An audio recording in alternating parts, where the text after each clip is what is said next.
Assalamualaikum warahmatullahi wabarakatuh. Waalaikumsalam warahmatullahi Khabar Ustaz? wabarakatuh. Alhamdulillah. Tengok kayu dia macam dia punya fresh ni macam sikit Ustaz. Dia puasa ke tidak? Anak kenapa je?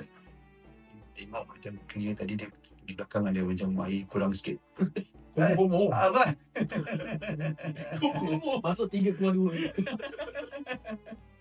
Tengok dia punya fresh dan macam daripada tadi tengok dia. Anyway, kita alhamdulillah dah 11 Ramadan. 11 Ramadan. 11 Ramadan maknanya dah kalau ikut orang biasa dah 11 hari berpuasa lah Ustaz. Kalau ikut orang biasa dah 11 hari berpuasa. Ana tak nak continue dia punya statement selepas tu, takut dia buat galah. Anyway, kita alhamdulillah dah 11 hari berpuasa dan mudah-mudahan kita dapat continue dalam bulan Ramadan ini dengan tabar, dengan kuat dan diberkati, diridai dengan segala amalan-amalan yang kita buat lah. Walaupun sedikit, mudah-mudahan Allah Ta'ala rida lah. Alright? Baik. Kita akan terus. Pasal takut tertidur, Takut haus. kita terus kepada soalan. Jangan ketawa. Dalam bulan puasa tak boleh ketawa yang sangat. Okay, anyway, kita akan terus ke soalan yang diberikan oleh penonton ataupun peminat kita lah. Okay, peminat. Ada peminat sekarang, right? Yang tentang nuzul Quran, Ustaz. Kita kalau datang yang bulan Ramadan, datang juga terma-terma yang mungkin tak kita dengar di bulan-bulan yang lain. Salah satu pada terma dia ataupun term dia adalah nuzul Quran, Ustaz. Mungkin Ustaz boleh Terma ke tema? Tema tim. Terma ni Terminologi. terms. Terminologi. Terma dan syarat. Terms Terma and dan syarat. condition. Terma syarat. Nampak. Ada juga perkara yang lalunya Ustaz yang jawab kan. Dan kali ni cik. Extend Aku sikit. dah tahu, orang lain tahu. Dia bulan puasa je Ustaz, dia macam ni. Aku tak pergi belakang tau tadi. Anyway Ustaz, mungkin Ustaz boleh terangkan apa itu nuzul Quran Ustaz. Okey. Bismillahirrahmanirrahim. Alhamdulillah rabbil alamin. Allahumma salli ala sayyidina Muhammadin wa ala alihi wa sahbihi ajma'in, amma ba'd. Okay, biasanya kita sedia maklum bahawasanya bulan puasa ni sering dikaitkan dengan bulan Al-Quran dan juga dengan nama bulan yang dinamakan dengan satu hari dalam atau malam daripada malam-malam Ramadan tu dengan malam nuzul Quran. Nuzul Quran ni kalau kita nak terjemahkan daripada bahasa Arab, bahasa Melayu ni maknanya penurunan Al-Quran. Nuzul tu maknanya turun lah. Nuzul tu maknanya turun. Maknanya penurunan Quran. Maknanya penurunan Quran ni maknanya penurunan wahyu pertama kepada Nabi SAW. So mengikut kebanyakan pendapat mengatakan Nabi menerima wahyu pertama pada malam 17 Ramadan. Malam Isnin. Malam Isnin 17 Ramadan. Maknanya dan waktu tu berdekatan dengan waktu subuh. Orang kata dah waktu subuh. So ada juga selisih on that. Ala kulihan dia punya waktu, tapi kebanyakan kata sebelum waktu subuh lah, hampir. Jadi itulah sebab tu dinamakan sebagai nuzul Quran, penurunan Al-Quran. Dan bila kita cakap pasal penurunan Al-Quran ni, malam 17 Ramadan tu dia bukan malam Lailatul Qadar. Normally dia bukan malam Lailatul Qadar. Okay. So how do we interpret atau terangkan ayat yang Allah mengatakan inna anzalnahu fi lailatul qadar. Sesungguhnya kami telah menurunkannya di malam Lailatul Qadar. Now dia clash tau. Ayat kata turun malam Lailatul Qadar, tapi Nabi receive first wahyu bukan malam Lailatul Qadar. Okay. Saya tahu jawapan ni. Saya pun tahu. Okay. Tak apalah kan. Kita serahkan, bukan tak tahu jawab. Betul. Kita serahkan pada Ustaz lah. Kalau Ustaz ada rasa macam susah nak terangkan, Ustaz serahkan pada kita je lah. Saya susah nak Serahkan kepada Syamil Ustaz. Ustaz dalam skrip Ustaz cakap tak apa, saya terangkan dalam skrip. Habis kata kau susah nak terangkan. Dalam skrip kau sendiri. Okay, penurunan Al-Quran yang dimasukkan dalam ayat tu maknanya penurunan daripada Lauh Mahfuz sampai kepada langit dunia, maknanya sebelum diturunkan kepada Nabi SAW. So that penurunan Quran tu diturunkan pada malam Lailatul Qadar. Oh, daripada Maknanya one shot. Semua yang 30 juz tu daripada Lauhul Mahfuz, maknanya tempat disimpan takdir-takdir semualah, perkara-perkara yang akan berlaku, yang dah berlaku, dan sepanjang alam ni being stored inside. Macam mana rupanya wallahu alam. okay. But it's being stored inside, and then from there descend to langit yang paling bawah sekali. Ada kata langit dunia, ada kata langit pertama, wallahu alam, pada malam Lailatul Qadar sekaligus. One shot. So daripada atas tu dia turun, dia pula store kat situ asal. Correct. Jadi And then from there turun kepada Nabi beransur-ansur, bit by bit selama 23 tahun. Maknanya dia bukan daripada atas tu 30 juz tu, pasal dia dipanggil nuzul Quran. Turun Quran. Jadi anak punya member fikir dia turun satu memang kau nama Haidar tak? bukan. Bukan. Tapi sebagai cakap bulan puasa, Tapi ada tu tinggal kat jauh. bulan puasa tak boleh seorang cakap. Jadi dia bukan satu kitab tu turun asal. Yes. Okay. Jadi betul lah, inna anzalahu fi lailatul qadr. Itu maknanya daripada langit, daripada Lauh Mahfuz turun ke langit dunia. Ada setengah kata langit dunia, ada langit pertama, whatever the term is lah. Tapi yang kita tahu itu yang dipanggil nuzul Al-Quran yang berlaku pada malam Lailatul Qadar. Correct. And then yang malam nuzul Quran 17 Ramadan tu, yang daripada langit pertama tu atau langit dunia tu, yang dibawa oleh malaikat Jibril kepada Nabi SAW. The first wahyu tu berlaku pada malam tu lah, 17 Ramadan. Jadi malam 17. Bukan buku. Bukan kitab. Kadang-kadang Anda tak tahu macam mana lah Ustaz recommend bagi pula masuk dalam kita punya podcast ni kan Ustaz. Kan haus. Puasa. Jadi penurunan Al-Quran ini bukan berlaku serentak, bukan macam sekali. Maknanya dia ada fasa dia lah, ada. And that's the reason why kenapa Al-Quran itu diturunkan secara bertahap. Okay. Among those reason, pertama, untuk memudahkan bagi orang-orang, untuk memudahkan orang menerima kandungan dalam Al-Quran. For example, sekarang Islam baru diperkenalkan. In fact baru diperkenalkan lagi before turunnya wahyu pertama tu. So for example, kan Nabi receive one shot 30 juz, nak ajar pada Sayyidina Abu Bakar, nak ajar pada Sayyidina Umar, nak ajar pada Sayyidina Ali, nak ajar pada Sayyidina Abdul Rahman bin Auf, semua sahabat ni datang Islam, aku nak kau masuk Islam, maksudnya nak buat apa? Ni 30 juz Quran, 30 juz, ambil kau ubat. Ya Allah, apa ni? Macam too much to handle. So Islam, bila Al-Quran tu diturunkan secara sedikit demi sedikit, maknanya nak ajarkan cara dakwah tu harus ada bertahap, maknanya. Dia kena slow and steady. That's why Al-Quran tu in fact turun for 23 years. Dia tak turun sekali 10 years je, lepas tu dah short, dah habis. Tak ada, dia 23 divide all 30 juz, 6,000 lebih ayat in total turun in a span of 23 years. Ada surah dah turun sekaligus, ada surah turun sikit, ada sambung lagi, ada surah macam gini lah. So that's the main reason, one of the reason. And then ada pula reason kedua adalah kebanyakan orang-orang di Mekah waktu tu, bila Nabi dapat wahyu pertama tu, kebanyakannya mereka itu orang yang tak tahu baca dan tak tahu tulis. Kebanyakan di antara mereka. Sebab tu Allah sendiri mengatakan, dan dialah Allah yang mengutus di kalangan orang-orang yang ummi itu satu rasul. Maknanya kebanyakan orang-orang di Mekah tu memang mereka tak tahu baca, tak tahu tulis. So kalau diorang nak terima sekali 30 juz in one shot, right? Macam tadi lah, rasa very heavy lah untuk them. Dah lah tak tahu baca, tak tahu tulis. Sebab tu sekali 30 nak kena hafal lagi. Tahu pasal benda halal haram, ayam boleh tak boleh. Arak tak boleh minum. One shot. Dah lah diorang minum arak tu macam makan sambal belacan. Hari-hari. Buka dengan arak. Umpamanya lah buka dengan arak. Diorang sarapan pun dengan arak. So dah adat diorang punya diorang punya kebiasaan tu minum arak dengan main judi.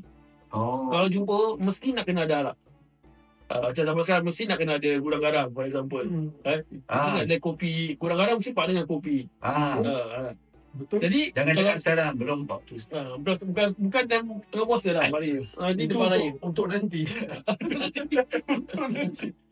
Umpamanya. So diorang mesti nak kena ada arak, mesti nak main judi. Mesti nak main judi. Itu culture diorang pada culture culture. So and arak pun mula diharamkan step by step dia Nabi dah hijrah ke Madinah. It does not happen dekat Mekah. Masa di Mekah masih lagi boleh gedi-gedi lagi Masa tak? kita lantak lah kau. Mabuk lah kau. Semua mabuk kau nak. Macam itu lah bahasanya gitu. So bila sampai dah Nabi dah hijrah kat Madinah, barulah start sikit. So benda gitu. Ini yang main-main ni bulan puasa ni. Dia start sikit demi sikit. Sampai bila abang mula introduce berkenaan dengan, baru cakap pasal arak dan perjudian itu ada baik dia, ada buruk dia. Tapi buruk dia lebih banyak.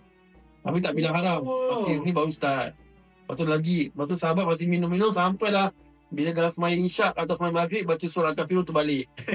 Kita balik. Abur mata burun wala abur mata burun dah satu balik ya Yoza.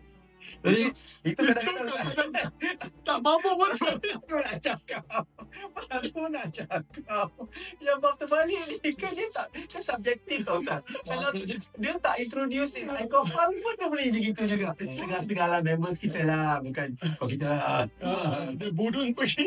Dia budun balik. Itu. anyway. So then turun je. Abang kata jangan kamu dekat sembahyang dan kamu sembahyang maknanya ketika kamu dalam keadaan mabuk. Sahabat masih mabuk juga. Mabuk. Ni sahabat-sahabat ni yang famous sahabat tau. Bukan yang tak pernah dengar pun. Ni yang famous. Tak payah sebut nama lah. Members lah. Pasis pas lah. Pasis lah. So sampailah. So sahabat after that they turn orang punya tradition. Main minum arak hanya lepas isyak je. Isyak je minum arak. Kira tak boleh gini lah kira. Pasal still permissible kan. Belum lagi totally haram kan. Okay. Biasa lah tu pasal isyak masa lama. So lepas isyak boleh lantak. Sempat. Orang kata sempat sober lah kita. Sempat straight dulu lah. Sempat sebelum kerorkan mata tu straight balik. Sampailah ada perkara berlaku. One day one of the sahabat yang famous ni ajak sahabat-sahabat lain datang makan rumah dia. So bila dah makan, apa dah mabuk. Right? Dah ada kebiasaan kan. Ni isyak dinner.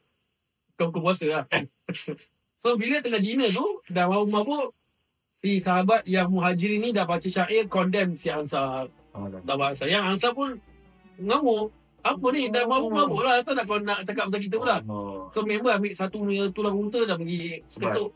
Sebab ni satu sahabat yang popular ni juga. Tulang unta saya bukan tulang tu tulang yang kita berbual sebelum. Bukan. Kira rambut unta lah. Main tu very keras kan benda tu. So sahabat tu kepala dah bocor. Dah berdarah baru nak jumpa Nabi. Ya Allah semua tengok ni sahabat Ansar dah buat apa kat aku. Jadi dengar komplain tu saya Umar happen to be around. Saya kata Rasulullah ni tak patut. Sampai mabuk ni dah kira kita punya kaum kuat sendiri ni. Kita kan Islam kan bersatu. Apa tak kena ada condemn each other. Dan orang turun ayat. Totally dah tak boleh ni. Orang kata arak judi ini daripada perbuatan syaitan maka hendaklah kamu jauhkan. Jauhinya. Dan totally permanently arak kira dah haram. Bayar apa pun, cara apa pun digunakan arak tu tetap haram. Dikira sebagai, kalau kita fikir tu maya kira sebagai najis lah. Najis. So kalau kita terkena arak, kita nak kena cuci. Itulah kira as najis. Sama ada sikit ke banyak ke, still nak kena cuci. So that's the reason, one of the reason kenapa Al-Quran itu diturunkan secara bertahap. Untuk meringankan meringankan orang terima. Yes, correct. So tu yang nombor 2. Nombor 3 pula, untuk menjawab keadaan, untuk memberikan jalan penyelesaian apabila keadaan tertentu berlaku. Jalan penyelesaian. For example, macam Nabi kita tahu dalam Ramadan pertama diwajibkan puasa, berlaku peperangan Badar.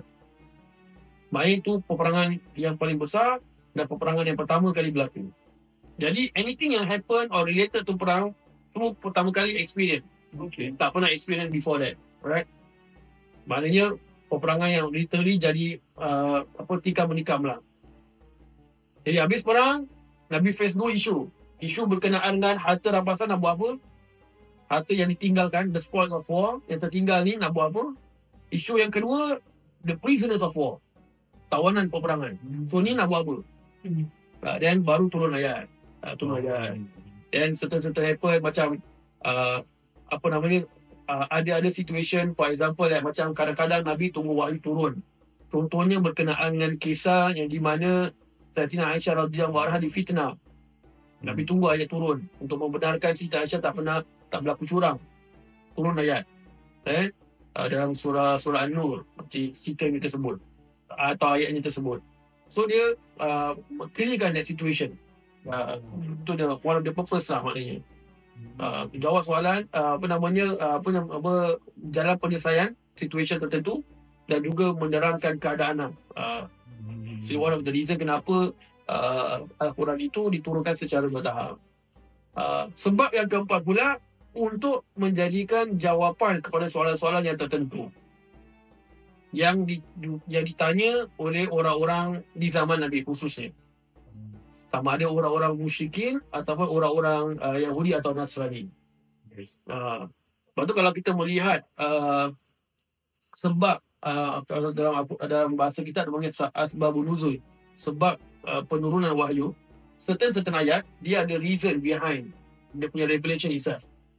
Maknanya kenapa ayat ni turun, kenapa ayat ni turun, what happened during that time. So macam kadang-kadang macam contohnya surah Al-Ikhlas, ada yang mengatakan sebab surah Al-Ikhlas ni kerana orang-orang musyrikin Quraisy ni mereka provoke Nabi dengan mengatakan mereka mengatakan kita punya Tuhan ni dibuat daripada batu, daripada kayu, serta daripada kurma. Kurma pun dia susun jadi berhala. Kurma Datang yang tengah semayang pula lapar. Kenapa sekarang tak ada berhala yang daripada kurma? Masa kalau masuk bulan Ramadan dia hilang. Kita kena diskusikan dia lapar. Macam gini. Dia ada dekat time dia macam ni. Katanya Sayyidina Umar pernah mengatakan people caught him ketawa sorang-sorang. Sayyidina Umar. So dia ask him, Umar, kenapa kau ketawa sorang-sorang? Dia bilang, dulu aku ada berhala buat daripada kurma. Kata Sayyidina Umar. Tapi satu hari tu aku lapar sangat. Sampai dekat ladang. Sorry aku tak kata Sayyidina Umar. Lepas beberapa masa, kata Sayyidina Umar, aku lapar lagi. Aku ambil tangan ni sebelah. Lama-lama habis semua. Kepala aku ambil. Habis lah. Lepas Tuhan boleh kena makan. Jadi mata aku tengah balak ketawa sorang. Macam mana dia boleh sembah pula? Dah boleh makan, aku sembah lagi. Kalau sekarang ada dah puasa ni. Nak buka. Lagi-lagi kalau berhala dia buat daripada durian. Asal datangnya mesti dia red prawn besok. Habis red prawn besok semangat aku buat macam ni. Asal mata ni lah. Keluar memang sebelah ada putih-putih kat sini. Siapa dia curi aku punya berhala? Tak ada. Kali jawab-jawab tersedawa pula. Dah bau durian. Itu pun boleh jadi, orang boleh jadikan dia berhala, boleh jadi sembah. Subhanallah. Jadi balik pada tadi, so mereka tanya pada Nabi. So bila mereka tanya Nabi, mereka sengaja nak cari pasal. Walhal mereka tahu pasal wujudnya Allah SWT tu, mereka tahu. By fact mereka sengaja nak cari pasal lah, provoke. Jadi Nabi SAW waktu tu marah dengan jawapan, dengan soalan tu. Wajah Nabi jadi merah on the spot, marah. Dan Malaikat Jibril turun. Dan Malaikat Jibril kata, terus Malaikat Jibril ada kata something saya lupa, dan baru Malaikat Jibril sampaikan surah Al-Ikhlas tu. Katakanlah bahawa Allah tu Maha Esa. Dan ada kata reason because of orang-orang Yahudi tanya Nabi, apakah orang Yahudi tanya lagi kasar. Katanya reasonnya seperti pasal itu. Kalau Allah ciptakan kita semua, sama ciptakan Allah. Allah. So sama juga kes Nabi muka jadi merah juga. So dia ada beberapa riwayat lah berkenaan dengan turunnya surah Al-Ikhlas. Ala kulihat, maknanya dia punya penurunan Al-Quran tu, reason yang keempat adalah untuk menjawab soalan-soalan yang ditujukan kepada Nabi. Apa namanya, tentang berkenaan dengan roh. For example, orang-orang musyrikin Quraisy, mereka nak buktikan yang Nabi ni salah. Mereka sampai sanggup pergi ke Madinah. Dunia time Nabi masih tinggal kat Mekah lagi. Mereka sanggup pergi ke Madinah, tanya pada pendeta-pendeta Yahudi. Pasal Madinah, mereka punya penduduk asal tu adalah orang-orang Yahudi. Penduduk asal dia. So mereka tanya pada Yahudi tu. Yahudi kata, kalau Nabi kau boleh jawab ni 3 soalan, dia confirm Nabi. Kata orang Yahudi ni. So dia suruh tanya Nabi pasal cerita Ashabul Kahfi. So tanya Nabi berkenaan dengan janin kalau tak silap. Dan dia suruh tanya Nabi pasal roh. Pasal roh. Dan Yahudi dah bilang jawapan dia. Dah bilang, ni macam tu cumpak belalang ni. Dah bilang jawapan dia. Sure, they come with question and answer. Jadi orang pun tanya Nabi pasal surah Kahfi. Dan apa pun turunkan surah Kahfi. So Nabi jawab, ceritakan. Pasal apa? Orang-orang tak tahu Ashabul Kahfi ni mana. Hanya orang-orang ahli kitab yang tahu. Pasal dia berlaku the time between Nabi Isa dengan Nabi SAW time. Dan between time tu ada 500 years. So between that time tu yang berlaku ceritanya Ashabul Kahfi. So orang-orang tak tahu pasal diorang continue in remote area tau. Totally tak macam jauh daripada manusia dia. Internet, tak ada internet, tak ada wifi. Dia tak ada Facebook, Tak ada. TikTok. so dia tak tahu apa update lah. Mentang-mentang belum puasa kan Ustaz, orang yang jaga cameraman kita pun macam terlentuk-lentuk. Okay, anyway. So jadi bila mereka tanya tentang Ashabul Kahfi, Allah pun turunkan surah Kahfi. So bila mereka tanya tentang roh, then Allah turunkan surah roh. Surah apa dalam surah apa namanya, ayat yang mengatakan yas'alunaka 'anil ruh. Mereka bertanya kamu tentang roh. Allah jawab, katakanlah itu hanya adalah di dalam pengetahuan Tuhan aku saja. Maknanya sama exactly apa yang Yahudi dah beritahu. The answers Answer sama. Exactly apa yang Yahudi tu bilang sama apa yang Nabi jawab. Padahal dia dah bilang kan, kalau dia boleh jawab, maknanya betul Nabi kan. Of course lah, orang dah tak dapat hidayat. Macam mana kan. And then dia rasa, tak aku sangka rupanya Nabi punya sihir dah sampai Madinah sekali. Allah. Macam mana pun dia belok kat situ juga. Yang kau pergi susah payah pergi sana nak buat apa? Kalau kau tahu nak kena sihir, asal kau nak kena pergi Madinah tanya bagi. Kalau orang dah kasih kau jawapan pun kau tak terima juga. So these are one of the reasons why Al-Quran tu being designed gradually lah. Dia tak being designed one complete. So ni lah sebab ni lah kita kata apa namanya significant about malam nuzul Quran. Nah, malam yang Nabi officially being announced as Rasul and Nabi. Ketika Nabi genap umur 40 tahun. Tapi nak dia genap lah. Dia 40 tahun, 6 bulan dan beberapa hari. Kan Nabi kan bulan Rabi awal. Maknanya Nabi 12 Rabi awal baru genap 40. So bulan Ramadan ada lagi 6 bulan. Sebelum 41 lah. Ya, bulan Ramadan kan bulan ke-9. Rabi awal bulan 3. So lagi 6 bulan. Dan 6 bulan plus lagi beberapa hari. 17. Lagi 5 hari. Maknanya 40, 6 bulan dengan 5 hari. Next problem. Lapar. Lapar. Yes. Itu some problem. So ni lah secara just ringkasnya lah berkenaan dengan nuzul Quran. Ada tak Ustaz apa-apa amalan yang tertentu untuk kita buat pada malam nuzul Quran ni? Setahu saya tak ada. Tak ada. Tapi pasal kita memang bulan Ramadan tu memang bulan beramal. So semua nak kena buat. Macam ni semua kita kena kuatkan diri untuk buat kan seberapa mampu lah. Asal jangan overdose lah. Kenapa nak tanya Ustaz? Pasal yalah kan some nights of dalam bulan-bulan Islam ni ada like amalan-amalan tertentu lah. So I thought like Nuzul Quran pun ada macam something that additional tak ada asal. Tak ada. Dan cuma kalau boleh anda sampaikan untuk yang melihat mendengar podcast kita ni, disilakanlah datang ke Masjid Abdul Razak. Kita ada buat tadarus Quran selepas solat asar, selepas tarawih, solat tarawih.